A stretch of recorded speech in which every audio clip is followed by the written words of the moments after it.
Welcome back, everyone. We're going to go into another story from this book right here, Grimm's Complete Fairy Tales.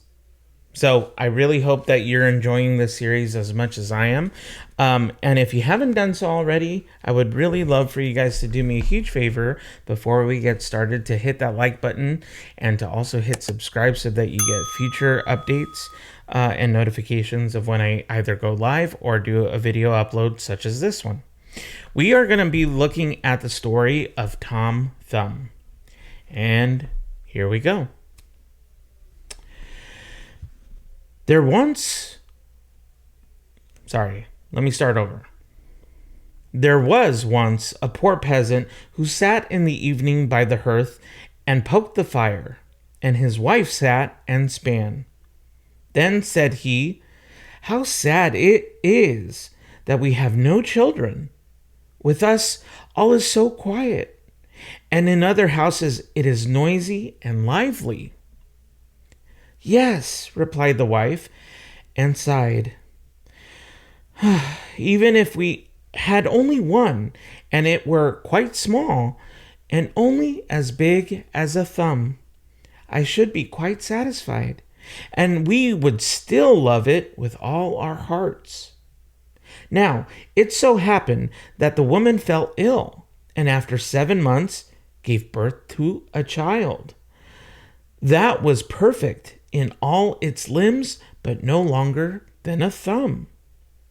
Then said they, "It is as we wished it to be, and it shall be our dear child." And because of its size, they called it Tom Thumb.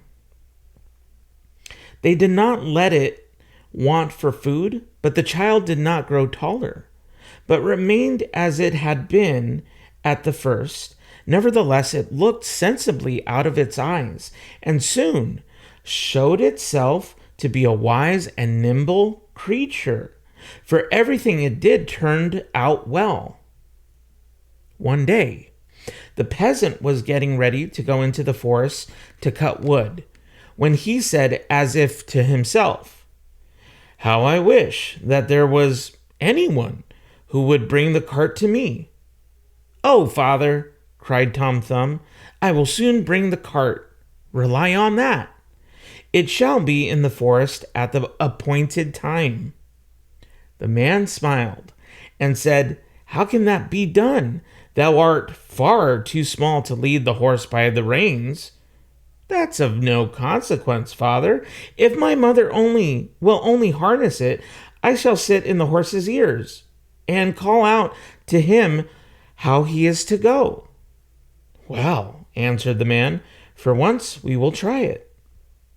When the time came, the mother harnessed the horse and placed Tom Thumb in its ear, and then the little creature cried, "Gee up, gee up." Then it went quite properly as if with its master, and the cart went the right way into the forest. It so happened that just as he was turning a corner, and the little one was crying, "Gee up," 2 strange men came towards him. "My word," said one of them, "what is this? There is a cart coming, and a driver is calling to the horse, and still he is not to be seen." "That can't be right," said the other. "We will follow the cart and see where it stops." The cart, however, drove right into the forest, and exactly to the place where the wood had been cut. When Tom Thumb saw his father, he cried to him, "Seest thou, father? Here I am with the cart. Now take me down." The father got hold of the horse with his left hand, and with the right took his little son out of the ear. Tom Thumb sat down quite merrily on a straw. But when the 2 strange men saw him, they did not know what to say for astonishment. Then one of them took the other aside and said, "Hark! The little fellow would make our fortune if we exhibited him in a large town for money. We will buy him." They went to the peasant and said, Sell us the little man. He shall be well treated with us. No, replied the father, he is the apple of my eye, and all the money in the world cannot buy him from me. Tom Thumb, however, when he heard of the bargain, had crept up the folds of his father's coat, placed himself on his shoulder, and whispered in his ear, Father, do give me away. I will soon come back again. Then the father parted with him to the two men for a handsome bit of money. Where wilt thou sit? They said to him. Oh, just set me on the rim of your hat, and then I can walk backwards and forwards and look at the country and still not fall down. They did as he wished, and when Tom Thumb had taken leave of his father, they went away with him. They walked until it was dusk, and then the little fellow said, Do take me down. I want to come down. The man took his hat off and put the little fellow on the ground by the wayside, and he leapt and crept about a little between the sods, and then he suddenly slipped into a mouse hole, which he had sawed out. Good evening, gentlemen. Just go home without me, he cried to them and mocked them. They ran thither and stuck their sticks into the mouse hole, but it was all lost labor. Tom Thumb crept still farther in, and as soon became quite dark, they were forced to go home with their vexation and their empty purses. When Tom Thumb saw that they were gone, he crept back out of the subterranean passage. It is so dangerous to walk on the ground in the dark, said he. How easily a neck or a leg is broken. Fortunately, he knocked against an empty snail shell. Thank God, said he, in that I can pass the night in safety, and got into it. Not long afterwards, when he was just going to sleep, he heard two men go by, and one of them was saying, How shall we contrive to get hold of the rich pastor's silver and gold?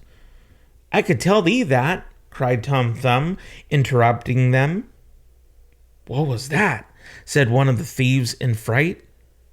I heard someone speaking. They stood still listening, and Tom Thumb spoke again and said, Take me with you, and I'll help you. But where art thou? Just look on the ground and observe from whence my voice comes, he replied.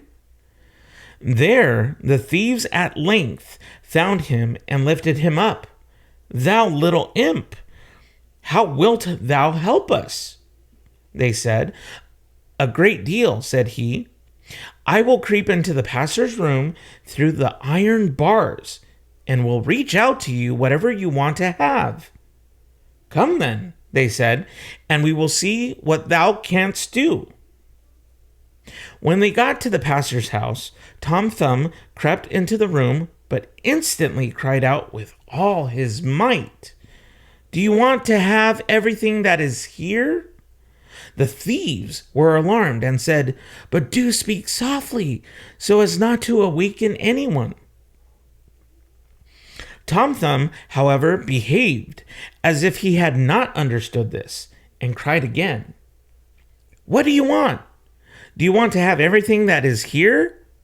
The cook, who slept in the next room, heard this and sat up in bed and listened. The thieves, however, had in their fright run some distance away, but at last they took courage and thought, The little rascal wants to mock us. They came back and whispered to him, Come, be serious, and reach something out to us. Then Tom Thumb again cried as loudly as he could, I really will give you everything. Just put your hands in. The maid, who was listening, heard this quite distinctly and jumped out of bed and rushed to the door. The thieves took flight and ran as if the wild huntsmen were behind them. But as the maid could not see anything, she went to strike a light. When she came to the place with it, Tom Thumb, unperceived, betook himself to the granary, and the maid, after she had examined every corner and found nothing, lay down in her bed again, and believed that, after all, she had only been dreaming with open eyes and ears. Tom Thumb had climbed up among the hay and found a beautiful place to sleep in. There he intended to rest until day and then go home again to his parents. But he had other things to go through. Truly, there is much affliction and misery in the world. When day dawned, the maid arose from her bed to feed the cows. Her first walk was into the barn, where she laid hold of an armful of hay, and precisely that very one in which poor Tom Thumb was lying asleep. He, however, was sleeping so soundly that he was aware of nothing, and did not awake until he was in the mouth of the cow, who had picked him up with the hay. "Ah, heavens!" cried he, "how have I got into the fulling mill?" But he soon discovered where he was. Then it was necessary to be careful not to let himself go between the teeth and be dismembered.